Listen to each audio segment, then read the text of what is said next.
Sainteté FM, votre station chrétienne. La parole de Dieu non diluée.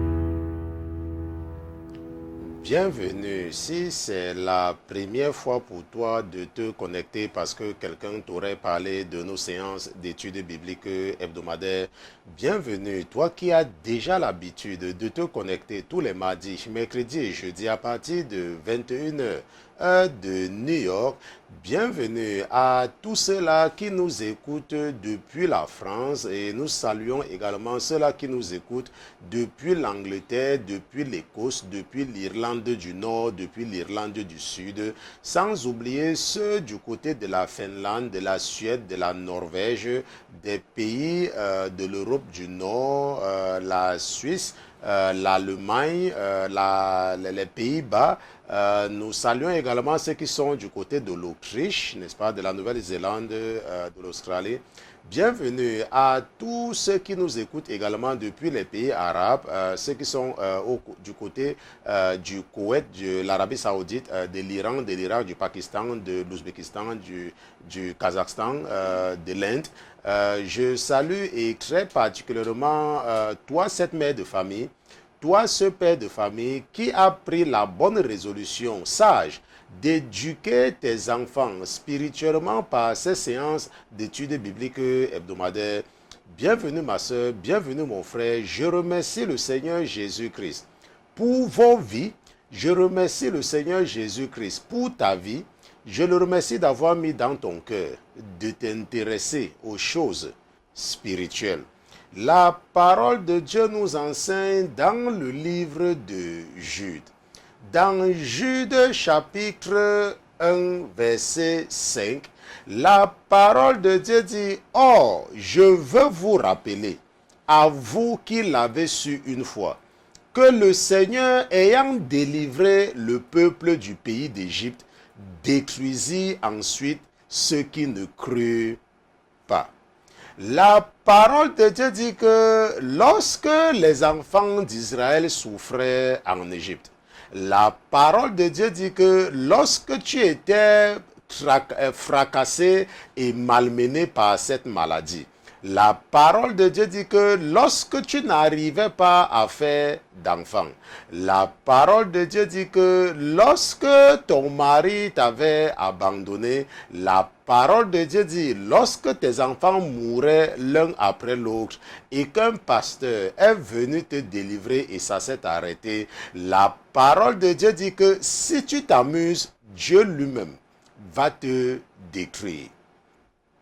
Je ne sais pas ce qui t'amène à croire que le miracle que tu as reçu va te conduire au paradis. Je ne sais pas ce qui te fait croire que parce que tu n'arrivais pas à avoir d'enfant et qu'un homme de Dieu a prié pour toi, ça veut dire que tu fais la volonté de Dieu. Je ne sais pas comment l'ennemi réussit à te tromper que parce que tu étais dans le chômage pendant 10 ans et que tu es parti dans une église et tu as commencé à travailler, que tu vas partir aussi au paradis et en vivant dans le péché. Mais ce soir, la parole de Dieu a mis dans le cœur de ton frère et serviteur que je suis de te dire que Dieu peut toujours t'envoyer en enfer après t'avoir accordé du miracle. Je remercie le Seigneur Jésus-Christ pour ta vie. Ce soir, nous allons continuer avec l'étude du livre de Job. La semaine dernière, c'était l'introduction à ce livre qui nous a enseigné beaucoup de choses. Et ce soir, donc, nous allons commencer effectivement avec l'étude biblique du livre de Job. Et ce sera le chapitre 1 aujourd'hui. Et ce chapitre va nous permettre de comprendre qui sont les fils de Dieu. Qui sont les fils de Dieu? Ce sera le sujet de notre étude biblique de ce soir. Mais avant toute chose, avant de nous aventurer à utiliser la chair et le sang pour enseigner les princes et les princesses que vous êtes, nous allons d'abord nous assurer de la présence de notre patron dans ce studio. Mais comme notre patron n'est pas un patron ordinaire, comme il est Dieu, comme lui c'est Jésus-Christ de Nazareth, nous allons lui dérouler le tapis rouge et nous allons demander à tous les autres qui se trouvent dans les cieux, qui se trouvent sur la terre, sous la terre et sous la mer, de se taire, le temps pour nous d'accueillir dans ce studio Jésus-Christ de Nazareth. Gardez l'écoute. À tout à l'heure.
Nous voici de retour en la présence du Dieu qui n'a pas regardé nos péchés, mais qui a estimé par lui-même que nous étions dignes d'être qualifiés d'enfants de Dieu, que nous étions dignes de recevoir sa bénédiction et d'être comptés parmi ceux-là qui peuvent espérer vivre un jour avec lui pour l'éternité.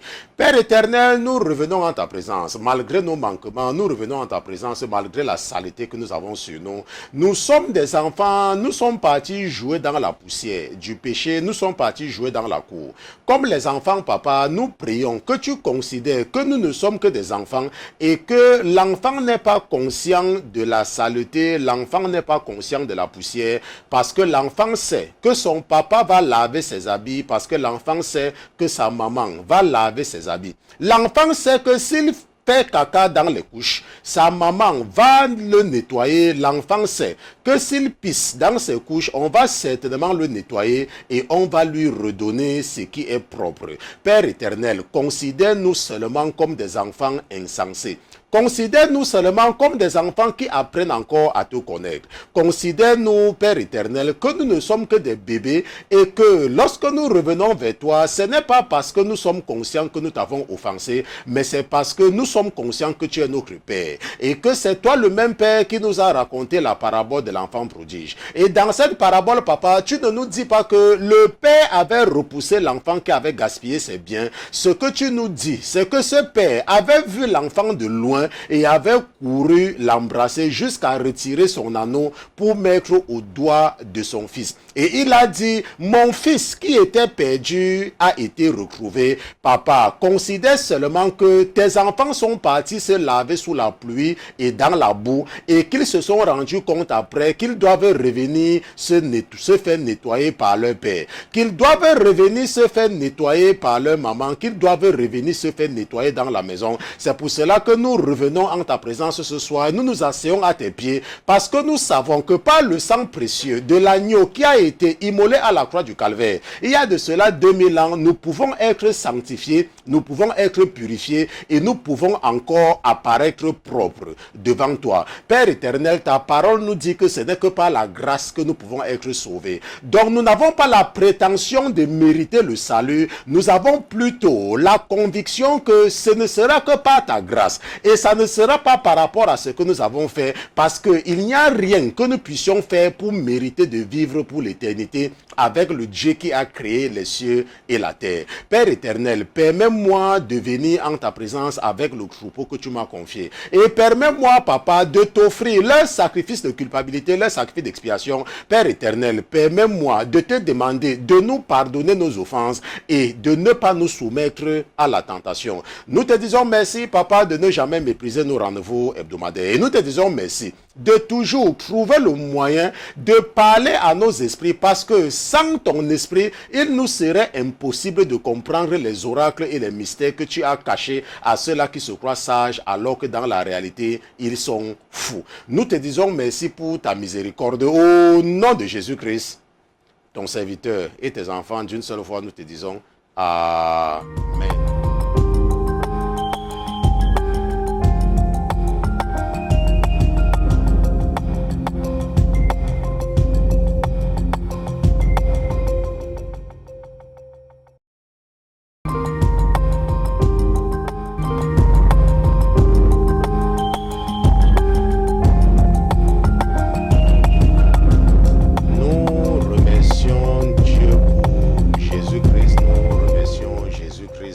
Présence dans ce studio ce soir. Nous le remercions parce qu'il est Dieu. Nous le remercions parce que sans Jésus-Christ, il nous serait totalement impossible d'aller devant Dieu, n'est-ce pas? C'est Jésus seul qui nous donne accès à Dieu. C'est Jésus seul qui nous permet d'espérer. C'est le sang que Jésus a versé à la croix qui nous protège et qui nous préserve. Donc, chaque fois que nous sommes avec Jésus, nous avons l'assurance que Dieu ne va pas nous rejeter. Il y a un extrait qui est sur le desktop, il faut dire ça au frère Pierre, et puis il y a également une vidéo que j'ai mise là, parce que pendant l'étude biblique de mercredi passé, oui, ok, donc nous allons donc attendre parce que nous avons un problème au niveau de la radio. On ne veut pas négliger ceux qui sont au niveau de la radio. Ok, donc c'est très important également, pendant que nous attendons cela, n'est-ce pas, je voudrais également signaler que nous aurons quelques interruptions de production, peut-être une semaine, je ne suis pas très sûr, ça sera peut-être une semaine, puisque nous allons, c'est au niveau du desktop, n'est-ce pas, c'est au niveau du desktop, il y a quelque chose comme erreur, c'est juste, oui, la vidéo qui est là, oui, on va, c'est pas une vidéo, c'est un MP3, on va revenir là-dessus tout à l'heure, et ici, au niveau de ça là, c'est ça, ok, donc... nous aurons donc quelques perturbations, n'est-ce pas, de production, parce que nous allons finalement, parce que le Seigneur nous a bénis dans ce sens-là, nous allons à partir de la semaine prochaine essayer maintenant d'être dans notre nouveau studio. Ok, nous avons finalement acquis, n'est-ce pas, ce nouveau studio dont je vous ai parlé depuis un peu plus d'1 an maintenant, n'est-ce pas. J'avais seulement ressenti quelque chose dans mon cœur et je vous avais dit que nous devons avoir un grand studio. Un studio plus grand qui pour nous permettre de faire plus de choses. Et je remercie le Seigneur, n'est-ce pas, pour beaucoup parmi vous, parce que vous avez vraiment contribué, n'est-ce pas. Vos contributions ont été très instrumentales dans l'acquisition du nouveau studio. Et nous allons avoir, n'est-ce pas, des productions différentes, n'est-ce pas. Les choses seront différentes. Ça ne sera pas du jour au lendemain, n'est-ce pas. Ça sera avec le temps. Mais maintenant, nous aurons beaucoup plus d'espace et nous aurons beaucoup plus de ressources. Ok, donc je tiens, n'est-ce pas, à remercier vous tous qui avez, n'est-ce pas, été touchés par l'appel que nous avons fait et également qui avez été sages, parce que vous devez savoir, tous ceux qui ont contribué pour l'acquisition du nouveau studio, n'est-ce pas, considérez-vous comme des partenaires, n'est-ce pas, de ce ministère, ok, considérez-vous comme des partenaires. Et à chaque fois, n'est-ce pas, que ce ministère sera présenté devant Dieu, je peux vous garantir que vos noms également seront là. Et surtout, n'est-ce pas, les noms de vos enfants. Et c'est pour cela que c'est très important de toujours contribuer aux choses de Dieu, n'est-ce pas? C'est très important. Il y a beaucoup de personnes parmi vous, vous ne voyez pas de changement dans vos vies parce que vous êtes chiches avec les choses de Dieu, n'est-ce pas? C'est pour ça que vous ne voyez pas de changement dans vos vies, honnêtement. Vous voyez, nous pouvions réaliser ce que nous avons réalisé de nous-mêmes, sans vous créer, mais on ne pouvait pas, n'est-ce pas, vous empêcher de recevoir votre bénédiction. Maintenant, si j'étais un pasteur qui est en Afrique, ok, vous pouviez vous dire que oh, le pasteur là veut notre argent pour, n'est-ce pas, pour manger, n'est-ce pas? Mais moi je ne suis pas en Afrique, n'est-ce pas? Je vis aux États-Unis et je travaille aux États-Unis, on se comprend. Mais il y a toujours certains que les démons continuent à convaincre que, n'est-ce pas, ce n'est pas nécessaire. Non, tu ne peux rien obtenir, on se comprend. Tu ne peux rien obtenir de concret, n'est-ce pas, dans le monde spirituel si tu ne contribues pas. N'est-ce pas? Si tu ne sèmes pas, tu ne vas rien récolter. Ce n'est pas une question de oh, les pasteurs veulent mon argent ou les pasteurs veulent mon argent. Si tu ne sèmes rien, tu ne vas rien récolter. Si tu n'investis pas dans les choses de Dieu, tu n'auras pas, n'est-ce pas, qu'on appelle, je ne sais pas, en anglais, pas de breakthrough, ok? Tu seras toujours en train, n'est-ce pas, de toucher les miettes. Ça sera toujours la même chose. Tu n'auras pas quelque chose de consistant dans ta vie. Pourquoi? Parce que tu es chiche avec les choses de Dieu. On se comprend? Oui, parce que tu es chiche avec les choses de Dieu.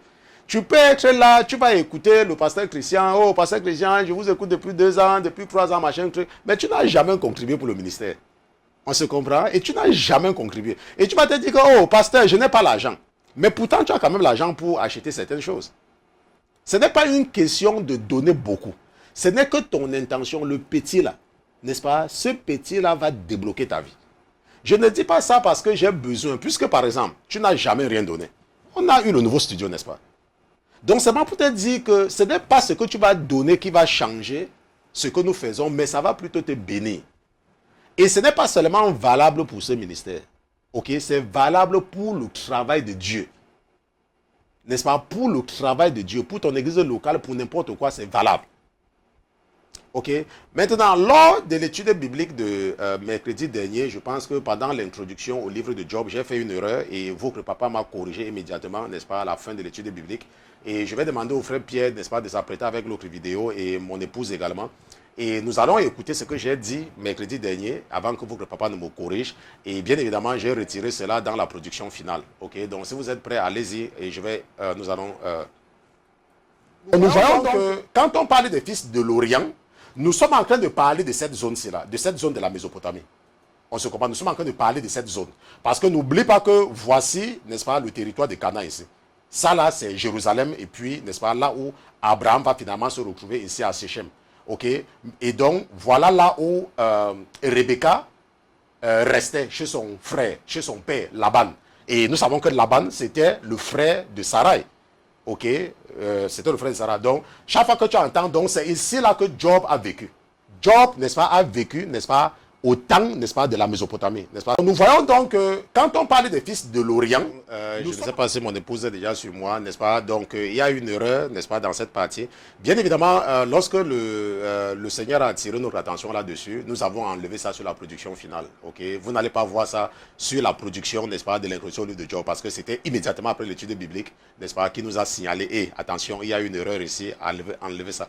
Ok, mais l'honnêteté voudrait, n'est-ce pas, que nous revenions là-dessus. Et vous voyez que j'ai dit dans cette partie, n'est-ce pas, je me suis mélangé les pédales lorsque j'ai dit que Laban, n'est-ce pas, que Laban était, si c'est le père, n'est-ce pas, que c'est là où Rebecca vivait, machin, que ainsi de suite. Non, non, non, c'est pas ça. Vous savez, parfois quand vous parlez, n'est-ce pas, vous parlez vite, vous racontez du n'importe quoi, mais dans le monde spirituel, c'est important. Ok, tout ce qui sort de ma bouche doit être vrai. L'erreur n'est pas permise. Ok, et avec, n'est-ce pas, le fait que nous sommes dans une nouvelle phase, n'est-ce pas, nous ne sommes plus autorisés à faire des erreurs de début. Et ce qu'il faut comprendre, c'est que Laban, n'est-ce pas, Laban c'est le frère, n'est-ce pas, de Rebecca. N'est-ce pas, Laban c'est le frère de Rebecca. On se comprend. Et c'est ce Laban-là qui est le père de Rachel et de Léa. N'est-ce pas, c'est ce même Laban.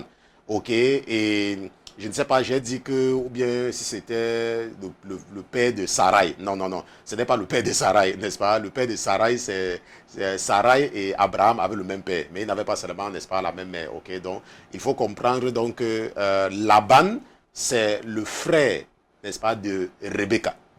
C'est pour cela que lorsque Ésaü va jurer de tuer Jacob, Rebecca va demander à Jacob d'aller chez son frère, n'est-ce pas? L'intention, bien évidemment, ici, c'était d'aller prendre, n'est-ce pas, se marier. Ok, et la Bible dit que il va travailler 7 ans pour Laban, n'est-ce pas? C'est le même Laban. Il va travailler 7 ans pour Laban, n'est-ce pas? Et Laban va le tromper. Il va travailler, n'est-ce pas, encore 7 ans, n'est-ce pas, pour Rachel. Maintenant, ce qu'il faut comprendre également dans cette même lancée, n'est-ce pas, c'était une erreur, n'est-ce pas, et c'était très important. J'ai voulu mettre ça de côté, même quand je préparais l'étude biblique d'aujourd'hui, n'est-ce pas, l'Esprit m'a rappelé que tu dois revenir là-dessus, ok, parce que c'est ça que je veux.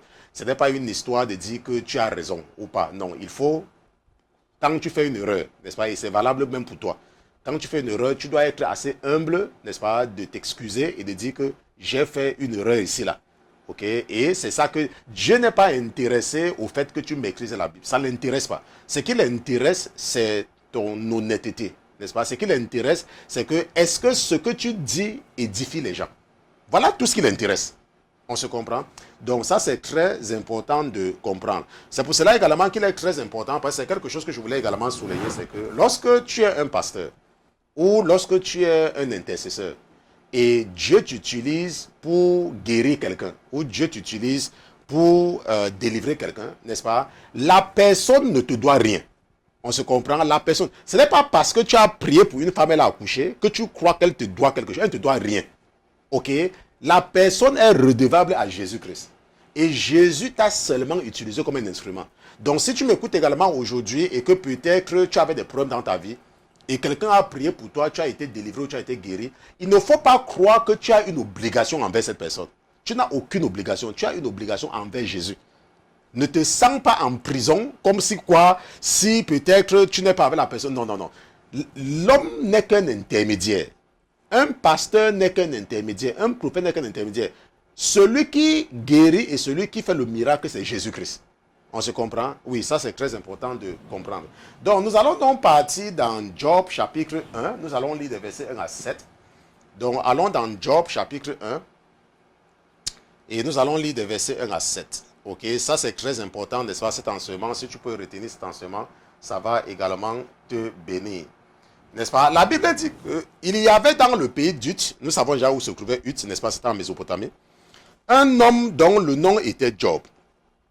Cet homme était intègre, droit, craignant Dieu et se détournant du mal.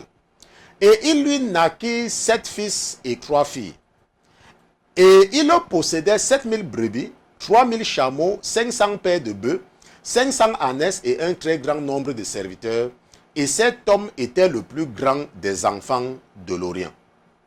Et ses fils allaient les uns chez les autres et se donnaient un repas à chacun à leur jour. Et ils envoyaient convier leurs 3 sœurs à manger et à boire avec eux. Et quand le cercle des jours de festin était achevé, Job envoyait chercher ses fils pour les purifier. Et se levant le bon matin, il offrait un holocauste pour chacun d'eux. Car Job disait, peut-être mes fils ont-ils péché et ont-ils renié Dieu dans leur cœur? Ainsi faisait Job toujours. Or, il arriva un jour que les fils de Dieu, étant venus se présenter devant l'Éternel, Satan vint aussi au milieu d'eux. Et l'Éternel dit à Satan, d'où viens-tu? Et Satan répondit à l'Éternel et dit, de courir ça et là sur la terre et de m'y promener. La parole de Dieu dit dans Job chapitre 1 verset 6 que, or, il arriva un jour que les fils de Dieu, étant venus se présenter devant l'Éternel, Satan vint aussi au milieu d'eux. Et la Bible dit que, et l'Éternel dit à Satan, d'où viens-tu? Et Satan répondit à l'Éternel et dit, de courir ça et là sur la terre et de m'y promener. J'ai lu Job chapitre 1 verset 1 à 7, n'est-ce pas? Le sujet de l'étude biblique, bien évidemment, c'est qui sont les fils de Dieu, n'est-ce pas? Les fils de Dieu que nous voyons ici dans Job chapitre 1 verset 6, n'est-ce pas? La Bible dit, oh, il arriva un jour que les fils de Dieu, ok, étant venus se présenter devant l'Éternel.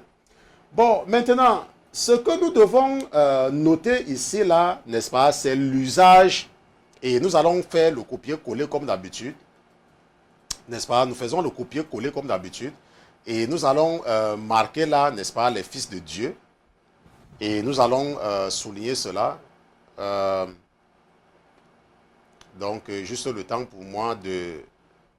Ok. Nous allons enlever ça parce que ce n'est pas nécessaire. Nous allons mettre ceci en noir. Mais nous allons surtout prendre fils de Dieu. Parce que c'est fils de Dieu qui nous intéresse, n'est-ce pas? Surtout dans le cadre de cette étude biblique. Il est donc très important, n'est-ce pas, de regarder mon épouse pour vous montrer cela, n'est-ce pas? Oh, il arriva un jour que les fils de Dieu. Ok, les fils de Dieu. La Bible dit que les fils de Dieu étant venus se présenter devant l'Éternel.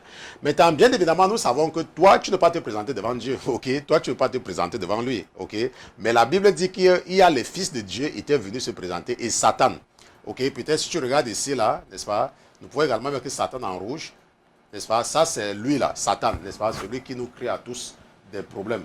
N'est-ce pas, donc c'est Satan, était venu également se présenter. Maintenant, ce que nous devons noter, c'est que la notion, si tu lis l'anglais, ok, si tu lis l'anglais, le terme c'est là, les fils de Dieu, n'est-ce pas, apparaît 10 fois, n'est-ce pas, dans la Bible New King James, n'est-ce pas, dans la New King James, si tu fais une recherche des fils de Dieu, il y a 10 récurrences de ce terme dans la Bible, 10 récurrences. Et je pense qu'en français, ça sera un peu différent. C'est pour ça que je vous ai dit, quand tu lis seulement la Bible en français, tu dois, n'est-ce pas, te méfier quand tu prends des positions. Parce que tu es en train de lire une Bible qui n'a pas été traduite de l'original, n'est-ce pas, qui n'a même pas été traduite à partir des textes masorétiques, n'est-ce pas, qui est la Bible juive. Maintenant, ce que nous notons, n'est-ce pas, c'est que dans les 10 passages, n'est-ce pas, fils de Dieu n'a pas la même signification. Par exemple, nous allons partir dans Genèse chapitre 6, verset 2. Allons ensemble dans Genèse chapitre 6, verset 2. Genèse chapitre 6, n'est-ce pas? Si nous regardons, n'est-ce pas, le verset 2. La Bible dit que les fils de Dieu virent que les filles des hommes étaient belles. Et il prit des femmes d'entre toutes celles qui leur plurent. Ok? Les fils de Dieu virent que les filles des hommes. N'est-ce pas? Donc nous voyons bien ici qu'il y a une différence entre les fils de Dieu et les filles des hommes, n'est-ce pas? Comme par exemple, Jésus, lorsqu'il parlait à Ézéchiel, il appelait toujours fils de l'homme. Ok, fils de l'homme, n'est-ce pas? Donc nous savons qu'il y a ce qu'on appelle les fils de Dieu et il y a ce qu'on appelle fils de l'homme, n'est-ce pas? Ou bien filles des hommes. Ok, donc ça c'est différent. Bon, maintenant, ça c'est dans Genèse. Maintenant, nous avons également vu dans Job chapitre 1, verset 6 que la Bible parle également, n'est-ce pas, de fils de Dieu, n'est-ce pas? Si nous partons également dans Job chapitre 2, verset 1. Maintenant, si nous partons par exemple dans Job chapitre 38, alors un peu dans Job chapitre 38, nous allons également voir une occurrence. Je ne sais pas si occurrence est un mot en français, mais comme nous parlons l'anglais là, nous essayons parfois de tout mélanger. Job chapitre 38, lisons à partir du verset 1, n'est-ce pas? Maintenant, la Bible dit que, alors l'Éternel répondit à Job du sein de la tempête et dit, qui est celui-ci qui obscurcit mes plans par des discours sans science ou sans intelligence? Saigne dans tes reins comme un vaillant homme, je t'interrogerai et tu m'instruiras. Où étais-tu quand je jetais les fondations de la terre? Dis-le si tu as de l'intelligence. Qui en a réglé les mesures? Si tu le sais, ou qui a étendu le niveau sur elle? Sur quoi en a-t-on fait plonger les bases? Ou qui en a posé la pierre angulaire? Quand les étoiles du matin poussaient ensemble des cris de joie et les fils de Dieu des acclamations. On se comprend? Donc ce passage-ci là nous montre que il y avait déjà les fils de Dieu, n'est-ce pas, avant la formation de la terre. Ça veut dire qu'avant la terre, parce que la Bible dit que où étais-tu, n'est-ce pas, quand je posais les fondations, n'est-ce pas, sur quoi en a-t-on fait plonger les bases, n'est-ce pas, les bases de la terre, n'est-ce pas, ou qui en a posé la pierre angulaire, n'est-ce pas, quand les étoiles du matin poussaient ensemble des cris de joie et les fils de Dieu des acclamations. On se croit, et les fils de Dieu les acclamations. Bon, maintenant, nous avons donc ces références dans l'Ancien Testament, mais nous avons également les références sur les fils de Dieu, n'est-ce pas, dans le Nouveau Testament. Maintenant, bien évidemment, si nous prenons un exemple, par exemple, dans Matthieu chapitre 5, verset 9, ok, dans le Nouveau Testament, Matthieu chapitre 5, verset 9, n'est-ce pas, la Bible dit que heureux les pacifiques, car ils seront appelés enfants de Dieu.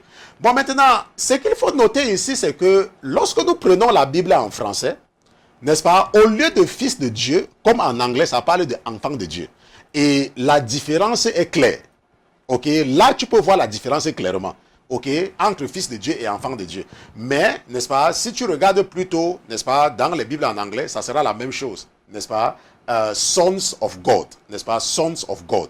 Sons of God. Mais ici, là, nous voyons bien la distinction entre fils de Dieu et enfant de Dieu. On se comprend? De la même façon, si nous partons dans Luc chapitre 20, ok, c'est très important pour nous de voir, n'est-ce pas, tout ceci là. Alors un peu dans Luc chapitre 20, Lisons à partir du verset 34. Ok, Luc chapitre 20, n'est-ce pas, à partir du verset 34. La Bible dit que Jésus leur répondit, les enfants de ce siècle se marient et donnent en mariage. Mais ceux qui seront jugés dignes d'avoir part au siècle à venir et à la résurrection des morts ne se marieront ni ne donneront en mariage. Car ils ne pourront non plus mourir, parce qu'ils seront semblables aux anges, et qu'ils seront enfants de Dieu, étant enfants de la résurrection. Ok? Donc en français, on parle d'enfants de Dieu. Ok? Mais en anglais, ça sera Sons of God. Mais ça se comprend, même quand tu lis en français, même en anglais, ça se comprend. Ok? Maintenant, une chose très importante ici, là, à noter, et c'est pour cela que nous faisons, n'est-ce pas, cet enseignement. Tu peux également aller dans Romains chapitre 8. Hein? Ok? Tu peux aller là-bas. Et tout comme tu peux aller dans Galates. Je ne vais pas tout lire, n'est-ce pas, tous ces passages-là, mais peut-être, n'est-ce pas, mon esprit insiste que je dois lire encore un passage. Allons un peu dans Galates, chapitre 3, verset 26. Galates, chapitre 3. Donc, si nous partons dans Galates chapitre 3, verset 26, n'est-ce pas? La Bible dit que car vous êtes tous enfants de Dieu par la foi en Jésus-Christ. On se comprend? Car vous êtes tous enfants de Dieu par la foi en Jésus-Christ. Car vous tous qui avez été baptisés en Christ, vous avez revêtu Christ. Il n'y a plus ni juif ni grec, il n'y a plus ni esclave ni libre, il n'y a plus ni homme ni femme, car vous êtes tous un en Jésus-Christ. Ok, ça c'est ce que Galates nous dit, n'est-ce pas? Quand ça parle des enfants de Dieu, ok, lorsque tu es en Jésus-Christ et que tu fais la volonté de Dieu, n'est-ce pas, la Bible dit que tu es un enfant de Dieu.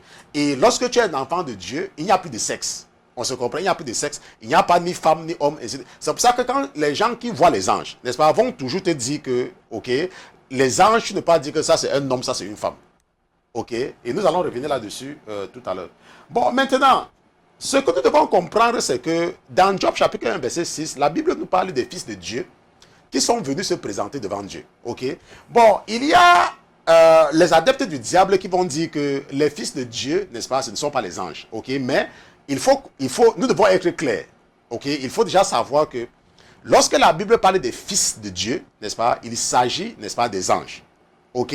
Bon, maintenant, mais pourquoi est-ce que les anges, eux, on les appelle les fils de Dieu? Et nous, on nous appelle, n'est-ce pas, fils de l'homme, ou bien fille des hommes. Pourquoi la différence? C'est qu'il faut comprendre, et peut-être, même comme je n'ai pas préparé cela, si nous partons dans Genèse chapitre 1, verset 26, Genèse chapitre 1, verset 26, la Bible dit que puis Dieu dit, n'est-ce pas, puis Dieu dit, faisons l'homme à notre image, selon notre ressemblance, et qu'il domine sur les poissons de la mer, et sur les oiseaux des cieux, et sur le bétail, et sur toute la terre. Et sur tous les reptiles qui rampent sur la terre. N'est-ce pas? C'est ce que la Bible dit, n'est-ce pas? Au départ, lorsque Adam, parce que Adam, n'est-ce pas, Adam et Ève, ce sont les fils de Dieu. N'est-ce pas? Quand Dieu les a créés, ils étaient avec Dieu. Dieu les a créés. On se comprend? Donc, Adam était le fils de Dieu. Ève était une fille de Dieu. On se comprend? Adam était le fils de Dieu parce que Dieu avait créé Adam. De la même façon, n'est-ce pas, que les anges.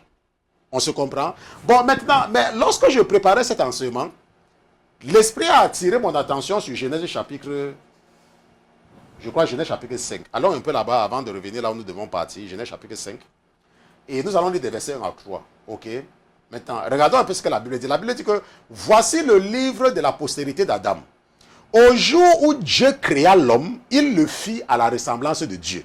On se comprend? Au jour où Dieu créa l'homme, il le fit à la ressemblance de Dieu.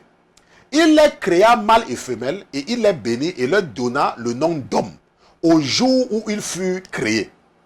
Maintenant, regarde ce que la Bible dit. La Bible dit que, oh, Adam vécut 130 ans et engendra un fils à sa ressemblance, selon son image. Et il lui donna le nom de Seth. On se comprend? Donc nous voyons que si nous rentrons ici, là, n'est-ce pas? Regarde, la Bible dit que et il les créa mâle et femelle, il les bénit et leur donna le nom d'homme. On se comprend? Il leur donna le nom d'homme. Mais nous voyons donc que lorsque Adam va engendrer un fils, n'est-ce pas? Le fils maintenant de Adam, n'est-ce pas? C'est fils de l'homme. L'homme. Parce que Seth, n'est-ce pas? C'est le fils d'Adam. Il est le produit de la procréation. N'est-ce pas? Seth s'identifie par rapport à l'homme. Seth ne s'identifie pas par rapport à Dieu. Il s'identifie par rapport à l'homme. Avec sur lui, n'est-ce pas, ce qu'on appelle le péché originel. Maintenant, pendant que je préparais cet enseignement, L'Esprit m'a dit que, parce que parfois les gens disent que, et c'est ça que je croyais, n'est-ce pas, jusqu'à récemment, que les fils de Dieu, ce sont ceux que Dieu a créés avec ses propres mains, n'est-ce pas? Et que nous les hommes, nous sommes le fruit de la procréation, n'est-ce pas? Mais l'Esprit a dit que ce n'est pas vrai. Ok, ce n'est pas vrai et c'est ça que nous allons voir, ce n'est pas vrai. Pourquoi? Parce que, allons un peu dans Jérémie chapitre 1. Allons un peu dans Jérémie chapitre 1, nous allons lire à partir du verset... Allons un peu dans Jérémie chapitre 1 et nous allons lire à partir du verset 4. Et je vous ai dit que la plupart du temps, la raison pour laquelle c'est parfois les mêmes idées, n'est-ce pas, qui circulent, c'est parce que les gens ne font pas des efforts de recherche. Et ils se contentent, n'est-ce pas, de copier-coller ce qu'ils ont déjà vu. Ok, la plupart du temps, c'est ce que les gens font. Maintenant, parce que quand je préparais cet enseignement, parce que normalement, je devais enseigner ceci jeudi passé. Mais l'Esprit, n'est-ce pas, a dit que non, tu n'es pas prêt pour cet enseignement. N'est-ce pas, il y a beaucoup de détails que tu n'as pas encore. Et c'est pour cela que nous ne sommes pas venus en studio. N'est-ce pas, nous sommes tous prêts. Mais mon esprit a dit que non, tu n'as pas suffisamment d'éléments. Et je ne veux pas que tu partes te raconter du n'importe quoi là-bas. Maintenant, regardons ce que Dieu dit à Jérémie. Ok, il dit, la parole de l'Éternel me fut adressée en ces mots. N'est-ce pas? La parole de l'Éternel me fut adressée. Il dit que avant que je te formasse dans le sein de ta mère, je t'ai connu. Avant que tu sortisses de son sein, je t'ai sanctifié, je t'ai établi prophète pour les nations. Avant que je te formasse. Maintenant, ça veut dire que quoi? Ça veut dire, et je vous ai toujours dit tout le temps que les 9 mois du ventre, ce n'est pas là où tu es créé. Non, les 9 mois du ventre, c'est la fabrication de ce que tu auras besoin pour vivre sur la terre. N'est-ce pas? C'est la fabrication du corps. Ce corps-là prend, n'est-ce pas? Dieu prend le temps, n'est-ce pas? Pendant 9 mois dans le ventre de ta mère pour te fabriquer. Mais ta véritable identité, n'est-ce pas? Ce n'est pas dans le ventre de ta mère que ça se fabrique. On se comprend? Ce n'est pas dans le ventre de ta mère que tu es fabriqué. C'est pour cela que Dieu, n'est-ce pas, est contre l'avortement. Pourquoi? Parce que quand tu avortes, même un enfant qui n'a qu'une semaine, c'est un crime parce que tu as tué quelqu'un. Il y a déjà un être humain, n'est-ce pas, qui a déjà été formé. Parce que la Bible dit qu'avant que je te formasse dans le sein de ta mère, je t'ai connu. On se comprend? Maintenant, tu vas peut-être dire que, mais, pasteur Christian, qu'est-ce que cela veut dire? Tu vas comprendre ce que cela veut dire. Ok, nous avons 22 minutes pour pouvoir expliquer ceci très bien. Maintenant, lorsqu'on parle des fils de Dieu, pourquoi est-ce qu'on se réfère seulement aux anges? Dans ce cas, c'est parce que la Bible dit que les fils de Dieu étaient venus se présenter devant Dieu. Et Satan était aussi parmi eux. Ça veut dire quoi? Ça veut dire que ces fils de Dieu, c'est là, n'est-ce pas? Ces fils de Dieu qui sont venus se présenter devant Dieu, n'est-ce pas? Ce sont les anges qui... on peut dire, n'est-ce pas? On peut, n'est-ce pas? On ne va pas dire cela. Laissons, on va généraliser. Maintenant, ces fils de Dieu, ceux-là ont la possibilité de se présenter devant Dieu. Pourquoi? Parce que ce sont les fils de Dieu. Ils ont le droit de se présenter devant leur Père. Et Satan aussi, parce qu'il est un fils de Dieu, parce que c'est Dieu qui l'a créé. Ok, lui aussi, il a le droit d'aller se présenter devant Dieu. Parce que c'est Dieu également qui l'a créé. Mais il a été rebelle. Et Dieu l'a chassé. Il a été rebelle et Dieu l'a chassé. Mais il a le droit d'aller devant Dieu à tout moment parce que Dieu c'est son Père. Et c'est pour cela que la Bible dit que c'est tout ce qu'il fait. Dans Job chapitre 1 verset 6, qu'est-ce qu'il a dit à son Père? Qu'est-ce qu'il a dit à Dieu? Il a dit à Dieu que, si nous partons dans Job chapitre 1 verset 6, parce que Dieu parle avec lui, n'est-ce pas? La Bible dit que, oh, il arriva un jour que les fils de Dieu, étant venus se présenter devant l'Éternel, Satan vint aussi au milieu d'eux. Ok? Et la Bible dit que, et l'Éternel dit à Satan, d'où viens-tu? On se comprend? Et l'Éternel dit à Satan, d'où viens-tu? Et Satan répondit à l'Éternel de courir ça et là sur la terre et de m'y promener. On se comprend? Ça veut dire que le diable, ce qu'il fait, c'est quoi? C'est qu'il passe le temps à venir, n'est-ce pas, regarder ce que, n'est-ce pas, ce que tu fais pour aller t'accuser. Parce qu'il a accès à Dieu à tout moment. Il a accès, c'est son Père. On se voit, c'est son Père, il a accès. Et les autres anges déchus également, ils ont accès. Parce qu'ils sont dans cette dimension-là, ils opèrent dans cette dimension.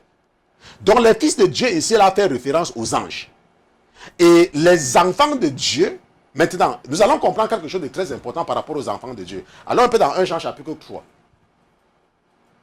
Alors, un peu dans 1 Jean chapitre 3, et nous allons comprendre quelque chose, et je pense que ça va asseoir surtout, n'est-ce pas, tes idées. 1 Jean chapitre 3, ok, si nous lisons à partir du verset 1. La Bible dit que, voyez quel amour le Père nous a témoigné. Que nous soyons appelés enfants de Dieu. Est-ce que tu comprends un peu? Voyez quel amour le Père nous a témoigné. Que nous soyons appelés enfants de Dieu. Est-ce que tu comprends un peu? Le monde ne nous connaît point. Parce qu'il ne l'a point connu. Maintenant, bien aimé, nous sommes à présent enfants de Dieu. Et ce que nous serons n'a pas encore été manifesté. Mais nous savons que quand il sera manifesté, nous serons semblables à lui. Parce que nous le verrons tel qu'il est. On se comprend? Nous serons semblables à lui. Ça veut dire quoi? Parce qu'en réalité, ça c'est un mystère. C'est pour ça que je suis en train de dire que lorsque tu es un chrétien, lorsque tu es un enfant de Dieu, c'est Dieu qui nous crée tous. C'est Dieu qui crée tout le monde. Ok? Mais la différence, c'est que il y a les gens que Dieu a gardés à son service. Eux là, c'est eux que nous appelons les anges. Ok? Dieu les a gardés à son service. Et eux, on les appelle les anges. Parce qu'ils sont restés au service de Dieu. Bon, maintenant, il y a les autres que Dieu a créés et il les a envoyés sur la terre. On se croit, il les a envoyés sur la terre et nous ne pouvons pas savoir pourquoi. Ok, on ne peut pas savoir pourquoi. Il y a certainement une raison pour cela. Quand Dieu fait sa chose, on cherche à comprendre, n'est-ce pas? On ne peut pas savoir pourquoi. On ne peut pas dire, oh, pourquoi est-ce qu'il a envoyé les gens? Ça, il est Dieu, il est libre de faire tout ce qu'il veut. On se comprend. Bon, maintenant, ce que nous devons comprendre ici, là, et ça c'est très, n'est-ce pas, important de comprendre, n'est-ce pas?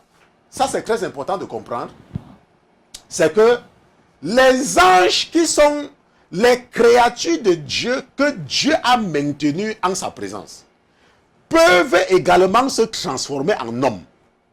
Comme nous, les hommes, ils peuvent également être transformés en hommes. Si Dieu veut. Ils peuvent, c'est pour ça que quelque part la Bible dit que beaucoup ont manqué d'entretenir les anges. Beaucoup ont manqué d'entretenir les anges. Je vais parler là-bas parce que nous allons partir plutôt ailleurs. Alors un peu dans Genèse chapitre 19. Alors un peu dans Genèse chapitre 19, nous allons voir, n'est-ce pas, ce que je suis en train de vouloir vous expliquer. Genèse chapitre 19. Et nous allons lire à partir du verset 1. N'est-ce pas? Regardez. N'est-ce pas? La Bible dit que, or, sur le soir, les deux anges arrivèrent à Sodome. Et Lot était assis à la porte de Sodome. Et Lot les vit.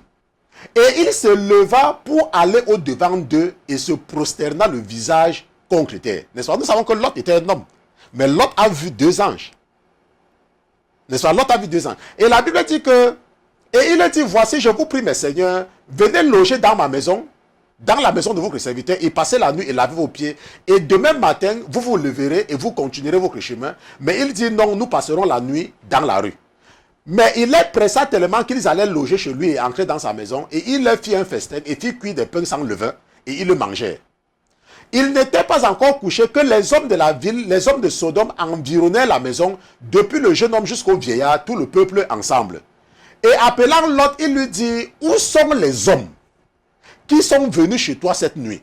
Fais-les sortir pour que nous les connaissions. Où sont les hommes? On se comprend? Donc nous savons donc qu'il y a les anges, n'est-ce pas, qui peuvent, Dieu peut les permettre de devenir comme des hommes. Les hommes, ils sont comme des hommes. Et un ange peut être avec toi, tu ne le vois pas. Tu crois peut-être que c'est un étranger, mais c'est un ange. Je vous ai raconté plusieurs exemples dans mon cas personnel.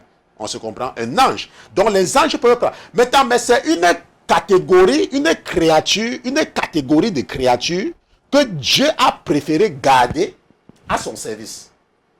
Et une autre catégorie comme nous, n'est-ce pas? Il nous a envoyés sur la terre. Pour des raisons qui lui appartiennent.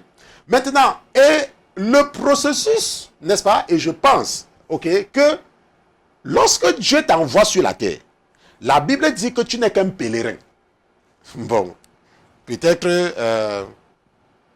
nous allons partir ensemble dans allons un peu dans Partons un peu dans, je crois que c'est 1 Pierre quelque chose. Nous allons regarder ça dans 1 Pierre chapitre 2. Allons un peu dans 1 Pierre chapitre 2. Parce que je voudrais, n'est-ce pas, seulement, n'est-ce pas, que pour que vous asseyez, n'est-ce pas, cette connaissance-ci. 1 Pierre chapitre 2, nous allons lire à partir du verset 11. Ok, 1 Pierre chapitre 2, nous lisons à partir du verset 11. Voilà ce que la Bible dit. La Bible dit que, bien-aimés, je vous exhorte comme des étrangers et des voyageurs à vous abstenir des convoitises charnelles qui font la guerre à l'âme. On se comprend? Bien-aimés, je vous exhorte comme des étrangers et des voyageurs à vous abstenir des convoitises charnelles qui font la guerre à l'âme. N'est-ce pas? C'est ce que je veux essayer de vous faire comprendre, n'est-ce pas? C'est que nous ne sommes pas... Lorsque nous sommes dans la chair, ok, nous ne sommes pas les anges, nous sommes différents. Ok, nous sommes différents des anges. Mais nous avons vu tout à l'heure dans un passage, dans 1 Jean chapitre 3, que la Bible a dit que, bien-aimés, nous sommes à présent enfants de Dieu. Maintenant, mais enfants de Dieu là, c'est pour ceux qui ont accepté Jésus-Christ et qui vivent dans la sanctification. Parce que le moment venu, nous allons prendre notre corps. Et la Bible dit que nous serons semblables à lui. Nous serons comme lui. Et nous le verrons tel qu'il est. Donc de la même façon que les anges peuvent voir Dieu, ok, de la même façon nous aussi. Nous allons le voir tel qu'il est. La Bible dit que nous le verrons tel qu'il est. Mais les deux catégories, n'est-ce pas? Une catégorie, Dieu a décidé de les garder à son service. Et une autre catégorie, n'est-ce pas? Pour aller démontrer sa gloire sur la terre. C'est pour cela que la raison pour laquelle Dieu t'a envoyé sur la terre, c'est pour se glorifier. On se comprend? La raison pour laquelle Dieu t'a envoyé sur la terre, ce n'est pas pour devenir médecin, ou pour devenir avocat, ou pour devenir ingénieur. La seule raison pour laquelle tu existes, c'est de glorifier Dieu. C'est pour cela que la gloire de Dieu doit être ton objectif numéro 1. Tu dois glorifier Dieu dans tout. Maintenant, ceux qui comprennent cela ne s'intéressent pas ou alors ne s'encombrent pas avec les désirs charnels. Ils sont beaucoup plus intéressés à accomplir la volonté de Dieu dans leur vie. Par exemple, la Bible dit que tu ne dois pas mentir. Et eux, ils vivent leur vie sans mentir, même s'ils sont dans les problèmes. Pourquoi? Parce qu'ils veulent glorifier. Ils veulent que Dieu, n'est-ce pas, puisse se vanter, comme il s'est vanté de Job, que j'ai ma fille ou j'ai mon fils qui ne ment jamais. Qui ne manque jamais, qui fait toujours ma volonté. Et pendant que le diable et ses alcoolites vont essayer de le défier, il pourra donc se glorifier en toi, si tu fais sa volonté. Bon, maintenant, mais si tu es un chrétien charnel, si tu es quelqu'un qui est toujours intéressé aux choses de la terre, tu vois que tu ne peux pas glorifier Dieu. Pourquoi? Parce que la chair est toujours en train, n'est-ce pas, de t'amener à t'intéresser aux choses charnelles. Donc, ce que nous devons retenir, n'est-ce pas, dans cet enseignement, c'est que il y a, n'est-ce pas, ce qu'on appelle les descendants d'Adam. Comme nous avons vu dans Genèse chapitre 5, n'est-ce pas, la Bible dit que lorsque Dieu a créé Adam et Ève, il les a donné le nom d'homme. Il les a appelés hommes, avec grand H. N'est-ce pas? Ça veut dire que homme et femme. Il les a appelés hommes. Mais après cela, Adam maintenant va avoir les enfants. Et les enfants d'Adam, n'est-ce pas, qu'on appelle parfois les produits de la procréation, n'est-ce pas, eux, on les appelle les fils de l'homme, fils de l'homme, fils de l'homme. Parce qu'ils sont, n'est-ce pas, Dieu les considère comme les descendants d'Adam. Et donc tachetés par le péché. Et c'est ça qu'on appelle le péché originel. Et c'est à cause de ce péché originel que Jésus est venu mourir sur la croix. Pourquoi? Parce que comme nous sommes attachés à Adam, n'est-ce pas, lorsque tu nais, même si tu n'es qu'un bébé, ok, tu hérites, n'est-ce pas, c'est un héritage, tu hérites, n'est-ce pas, du péché originel. Et lorsque tu acceptes Jésus-Christ comme ton Seigneur et Sauveur personnel, la Bible dit que Jésus a payé le salaire de ce péché originel-là. Donc tu ne seras plus condamné à cause du péché originel. Tu seras maintenant condamné à cause des péchés charnels. C'est pour cela qu'il est très important en tant que chrétien de ne pas t'accrocher aux choses de la terre. N'est-ce pas? Tu ne dois pas t'intéresser à ça. Et c'est un esprit. Vous voyez qu'il y a des gens, ça ne dépend pas de ce que vous allez leur dire. Ils seront toujours intéressés aux choses comme la voiture, la maison, les habits, machin, truc. Ces choses qui périssent. Pourquoi? Parce que leur mentalité, n'est-ce pas, ils ne sont pas des personnes spirituelles. Ce sont des personnes charnelles. Ce sont des personnes qui n'arrivent pas à comprendre que je viens d'ailleurs. Et Dieu m'a envoyé seulement sur la terre pour une mission. Je suis seulement en mission, je suis un pèlerin. Maintenant, comment est-ce que tu peux me dire que toi qui es un enfant de Dieu, Dieu t'envoie sur la terre pour faire quelque chose. Et toi, tu viens t'intéresser aux choses que tu as trouvées sur la terre. Au lieu plutôt de faire le travail qu'on t'a envoyé venir faire. C'est pour cela que vous voyez qu'il y a des chrétiens qui ne se soucient pas de leur vie. Pourquoi? Parce qu'ils comprennent que je ne suis pas, n'est-ce pas, de cette terre. Je ne suis pas de cette terre. Je vous ai dit qu'avant que le Seigneur, n'est-ce pas, avant que le Seigneur ne nous visite, il y avait des choses que je parlais par conviction, parce que c'était dans mon esprit. Je parlais par conviction. Ok? Avant que maintenant, n'est-ce pas, il y a des choses qui me confirment seulement. Ok? Il me confirme. Il y a des choses que maintenant, et j'ai constaté une chose, et ça c'était très important à noter, n'est-ce pas, surtout dans la semaine, où, n'est-ce pas, la présence du Seigneur était tellement forte dans cette maison. J'ai constaté dans la réalité que il y a une raison fondamentale pour laquelle Dieu, n'est-ce pas, ne se montre pas à tout le monde. Parce que si tu... il y a des gens parfois qui disent que oh, je veux voir, n'est-ce pas, je veux, n'est-ce pas, être capable de voir machin. Laisse-moi te dire que ce n'est pas toujours à ton avantage. Ok? Parce que lorsque tu as la possibilité de voir, n'est-ce pas, dans l'autre monde, n'est-ce pas, quand tu as la possibilité de voir dans le monde, dans la réalité, ça te rend paresseux. Dans la réalité, ça te rend paresseux. Et ta foi n'est pas comme la foi de quelqu'un qui ne voit pas. Ceux qui ne voient pas ont plus de foi. Pourquoi? Parce qu'ils marchent pas, n'est-ce pas, ce qui est écrit. C'est vrai que, c'est comme je vous dis par exemple, que maintenant, par exemple, comme par exemple ici là, je sais, n'est-ce pas, que les gens sont présents. Ok? Parce que cela a été confirmé. Avant, je savais. Avant la révélation, je savais, n'est-ce pas, que les anges sont présents. Mais maintenant, c'est seulement une confirmation. Donc, quand c'est venu pour moi, c'est seulement une confirmation. Est-ce que vous voyez un peu? C'est comme avant, je savais que, n'est-ce pas, je suis protégé partout où je pars. Avant, je savais. Je pouvais seulement savoir, n'est-ce pas, que j'ai une protection. Et une protection forte autour de moi. Ok? Mais ça, je savais par la foi. On se comprend? Même avant même que le Seigneur nous confirme. Vous voyez? Donc, lorsque tu es un enfant de Dieu, lorsque Dieu t'a envoyé sur la terre, Dieu ne t'a pas envoyé pour que tu viennes acheter les terrains et construire les maisons. Ce n'est pas pour ça qu'il t'a envoyé. Dieu t'a envoyé pour faire sa volonté. Et tu vas me dire que, mais pasteur Christian, comment est-ce que je vais savoir ce que Dieu attend de moi? Lis la Bible. Lis la Bible. Et au fur et à mesure que tu vas étudier la parole de Dieu, tu vas découvrir ce que ton Père veut de toi. Tu vas découvrir, tu sauras. Ce n'est pas un ange qui est parti du ciel pour venir me demander de commencer, n'est-ce pas, la sainteté FM.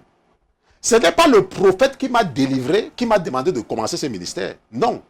On se comprend? C'est que le Seigneur a déposé quelque chose en moi. Il m'a donné un rêve. Et à partir du rêve, n'est-ce pas, j'ai poursuivi le rêve que j'ai vu. Et ce ministère est né. Et lorsque nous avons commencé la radio, beaucoup de gens ne nous suivaient pas. Hein. À l'époque, beaucoup de gens ne nous suivaient pas. Et je me rappelle que quand le Seigneur a mis dans mon cœur de commencer avec la télé, n'est-ce pas? Il y a les gens qui ont dit à l'époque que tu fais la radio, les gens ne t'écoutent pas. Tu penses que quand tu vas faire la télé, les gens vont t'écouter maintenant. Il y a les gens qui racontaient ça. Mais pourquoi est-ce que je faisais ce que je faisais? Parce que c'était par révélation. Parce que c'était par révélation. Il y a les gens qui me disaient, oh, la radio, les gens n'écoutent même pas ta radio, tu fais maintenant la télé. Bien évidemment, c'est le diable qui les envoyait, n'est-ce pas, pour me décourager. Mais ça c'était pas un problème. Ok? Donc, quand tu entends parler des fils de Dieu dans la Bible, il s'agit des anges. Et ce que tu dois surtout retenir, c'est que Satan est un fils de Dieu. Ok? Tout comme nous, la Bible nous appelle les enfants de Dieu. Nous qui avons accepté Jésus. Et ce qu'il faut également retenir, et ça c'est très important, c'est que Satan en tant que fils de Dieu a le droit de se présenter devant Dieu à tout moment. C'est pour ça que la Bible nous a dit qu'un jour, les fils de Dieu étaient réunis et Satan aussi est venu. Ce n'est pas qu'on l'a convoqué, lui aussi il est venu. Et Dieu a dit à Satan que d'où viens-tu? On se comprend? Dieu a dit à Satan, d'où viens-tu? C'est pour cela que je vous ai dit que dans le monde spirituel, il n'y a pas de secret. Est-ce que vous me comprenez très bien? Peut-être vous n'avez pas compris. Dans le monde spirituel, il n'y a pas de secret. C'est pour cela que Dieu nous demande de ne pas mentir. Pourquoi? Parce que dans la réalité, lorsque tu mens, tu te mens à toi-même. Parce que dans le monde spirituel, tout est ouvert.